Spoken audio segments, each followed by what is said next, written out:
Edunera Production. Halo semuanya, balik lagi di Edunera Production. Kenalin aku Ceisha. Aku Ara. Kali ini kita ada di podcast yang baru banget rilis. Iya betul banget Cey.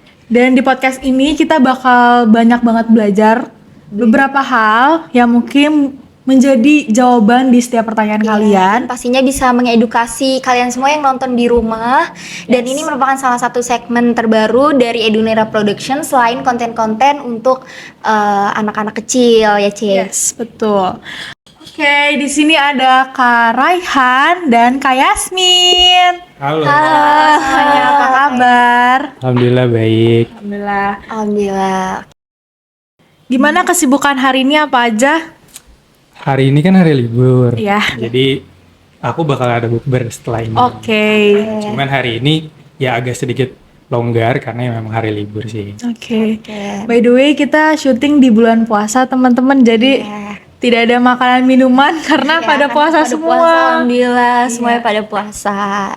Gitu. Oke, Kak Yasmin apa kabar? Alhamdulillah baik, Oke. Puasanya lancar ya Kak? lancar, alhamdulillah. Oke, baik. Mungkin pada belum tahu nih backgroundnya Kak Raihan sendiri kayak gimana, dari pengalaman-pengalamannya atau kegiatan kebelakangan ini tuh apa aja, boleh dijelasin Kak? Oke. Makasih Ceisha. Jadi kalau aku itu sekarang menjabat sebagai Chief Marketing Officer di Introvert Me. Oke. Jadi Introvert Me ini adalah sebuah platform edukasi, kesehatan mental dan juga pengembangan diri, khususnya untuk teman-teman introvert di Indonesia. Oke. Jadi aku bangun Introvert Me ini dari tahun 2020 ketika aku semester 6 kuliah. Jadi sekarang udah jalan sekitar 4 tahunan. Selain itu aku juga aktif sebagai content creator di TikTok, di Instagram. Juga aku ada podcast juga sama kayak teman-teman semua di sini. Terus juga terakhir aku abis launching buku aku. Oke. Iya. Mungkin nanti aku bisa cerita. Boleh. tentang itu. Boleh banget. banget. Boleh banget nanti ada segmen. Oke. Oke, berarti Kak Raihan ini juga TikTokers gitu ya? Iya. Kalau boleh tahu nih followersnya udah berapa Kak Raihan? Per hari ini kayaknya sekitar 350 ribuan. Wow, banyak banget ya. Berarti merupakan salah satu influencer juga di TikTok ya Kak? Ya, content creator. Konten creator, motivasi juga gitu ya Kak? Kenapa memilih untuk terjun di TikTok? Awalnya sebenarnya iseng-iseng aja. Jadi waktu itu tuh kalau nggak salah lagi COVID ya. Setelah COVID dan udah tinggal skripsi aja kalau nggak salah. Nah, terus kayak banyak waktu kosong kan. Terus aku tuh juga suka baca buku, teman-teman suka baca buku, terus tertarik sama dunia self development. Oke. Terus aku mikir apa nih platform yang bisa aku gunain untuk sharing apa yang udah aku baca, apa yang aku udah pelajari, pengalaman aku juga di Introvert Me gimana. Ya udah aku kepikiran kenapa nggak mulai konten aja. Betul. Awalnya sih iseng. Aku tuh waktu itu pertama kali ngonten itu tahun 2022 kalau nggak salah. Di bulan Oktober tanggal 12. Itu sebenarnya kontennya itu karena waktu itu aku diajak sama almarhumah mama buat ziarah ke makam abang. Terus kayak yaudahlah sekalian mau bikin konten karena waktu itu beliau tuh hari ulang tahunnya, makanya hari spesialnya gitu kan. Bikin konten. Setelah itu aku kepikiran yaudah aku juga mulai isi TikTok aku tuh sama konten-konten tentang buku, tentang self development, dari pengalaman pribadi dan dari apa yang udah aku pelajari. Jadi memang mulainya itu karena iseng aja sih teman-teman. Tiba-tiba ya rezekinya di situ ya ternyata. Iya, ternyata karena konsisten, ternyata ada yang suka, grow, ya udah dilanjutin aja. Jadi viewsnya langsung naik gitu drastis ya. Iya. Emang sih kalau TikTok itu salah satu platform yang emang cepet banget naiknya. Betul. Jadi booming, semua viral tuh di TikTok, emang kayak gitu. Kayak kan tadi CEO di introvert.me ya? Ya. Itu tuh bekerja di bidang apa sih Kak? Company atau Jadi apa kita itu bentuknya PT, Oke. perusahaan, dan startup. Jadi memang kita fokusnya kepada edukasi ke teman-teman introvert di Instagram. Terus kita juga ada buku, e-book bentuknya. Jadi memang karena waktu itu aku mulainya ngelihatnya, aku sendiri kan introvert ya teman. Jadi aku mulai dari pribadi aku yang juga sebenarnya udah aku introvert, aku pemalu, dan aku punya masa lalu yang kurang menyenangkan, yang bikin aku tuh jadi nggak percaya diri. Oke. Jadi aku sempat percaya bahwa introvert itu yang menghalangi aku untuk bisa berkembang. Sampai akhirnya aku belajar tentang introvert kayak gimana, dan akhirnya aku ngeliat, oh ternyata masalahnya bukan di introvert loh. Dan banyak banget teman-teman di luar sana yang ngerasa bahwa introvertnya itu jadi hambatan buat mereka. Betul. Padahal sebenarnya bukan masalah di introvertnya, kadang itu masalah di kepercayaan dirinya aja. Yes. Dan itu bisa diperbaiki. Makanya aku mulai ngonten tentang introvert me ini karena waktu itu belum ada yang sharing tentang itu di Instagram. Jadi aku mulai sama dengan dua co-founder yang lain, dan ternyata antusiasnya alhamdulillah lumayan tinggi.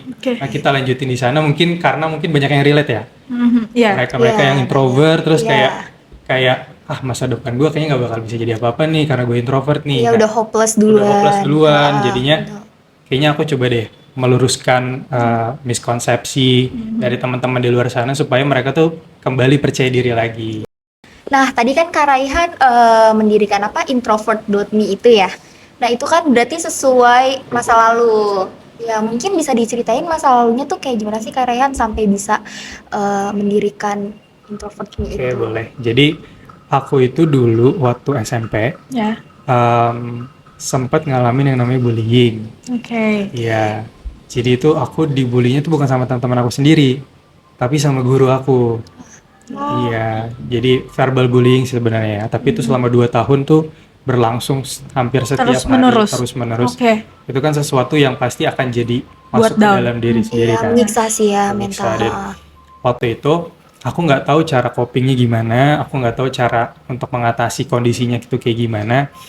Aku nahan doang, aku tuh mendem aja. Aku tipe orang yang kalau misalnya punya masalah tuh dipendam dan nggak suka cerita sama keluarga, sama teman, sama orang lain tuh. Dan pengalaman bullying itu kan juga pengalaman yang cukup memalukan ya. Bagi aku waktu itu memalukan. Jadi aku ya udah berusaha untuk mendem sendiri. Ternyata hal negatif yang kalau kita pendem bertahun-tahun itu dampaknya itu baru terasa setelahnya. Iya. Itu ngaruh terhadap kepercayaan diri aku jadi anak yang insecure, aku takut buat keluar rumah, aku takut buat ketemu sama orang-orang, untuk takut sama isi pikiran mereka dan lain sebagainya, karena itu yang aku alamin waktu di sekolah. Aku takut ternyata ada orang yang punya pikiran negatif terhadap aku dan bisa berkata buruk juga ke aku, dan itu aku takut orang lain juga melakukan hal yang sama. Jadi akhirnya aku tumbuh jadi anak yang suka mengurung diri di kamar. Aku nggak mau bersosialisasi, aku jadi gampang takutan lah. Aku mau public speaking aja aku nggak percaya diri di sekolah gitu. Jadi itu yang cukup menyiksa, dan ditambah lagi kayaknya memang kepribadian aku introvert kan memang kepribadian yang suka menyendiri. Butuh waktu untuk recharge ketika mereka sudah capek bersosialisasi, dan itu semakin disupport lah sama pengalaman buruk yang aku alamin di masa lalu. Jadinya itu yang cukup menghambat aku, sampai akhirnya aku ngerasa kalau aku kayak gini terus, kayaknya masa depan aku tuh nggak akan bisa jadi apa-apa deh. Aku takut, karena kan kita butuh networking, kita butuh ketemu orang, kita harus percaya diri, karena kalau misalnya kita nggak punya percaya diri, ntar orang nggak percaya sama kita. Dan itu aku berpikir gimana ya caranya supaya aku bisa keluar dari kondisi ini. Nah, jadi itu aku prosesnya tuh lumayan cukup panjang. Sebagai disclaimer teman-teman, jadi aku tuh dibullyingnya karena fisik aku. Waktu itu aku gemuk banget, dan ya mungkin ya nggak tahu ya, mungkin guru aku waktu itu senang aja ngeledekin aku. Mungkin bagi dia itu bercandaan, tapi itu karena diulang terus menerus dan jadi tertawaan sekelas gitu. Jadi itu cukup menyakitkan buat aku waktu itu. Jadi aku mulai dari gimana nih caranya aku bisa merubah diri aku. Aku mulai dari apa yang waktu itu aku alamin, yaudah karena aku gemuk banget, jadi aku berusaha untuk diet, olahraga, workout, jaga makan, sampai akhirnya proses itu tuh yang bikin, oh ternyata apa yang bikin aku insecure, ya memang harus aku sembuhin lewat aksi aku sendiri, lewat action aku sendiri, lewat tindakan, dan itu pelan-pelan lumayan bisa menaikkan kepercayaan diri, walaupun trauma itu, luka itu tuh masih ada di dalam diri aku, tapi seenggaknya aku ngelakuin sesuatu, do something yang bisa membuat aku jadi lebih baik, lebih percaya diri lagi. Nah itu tuh prosesnya lumayan panjang sih. Sampai akhirnya aku ngerasa bahwa, oh ini masalah aku ini mungkin juga banyak orang di luar sana yang ngerasain masalah yang Yes, sama. betul banget pasti. Ditambah aku juga mulai rajin baca buku tentang self development. Aku belajar gimana sih caranya untuk bisa handle our insecurity, gimana sih caranya supaya bisa percaya diri lagi.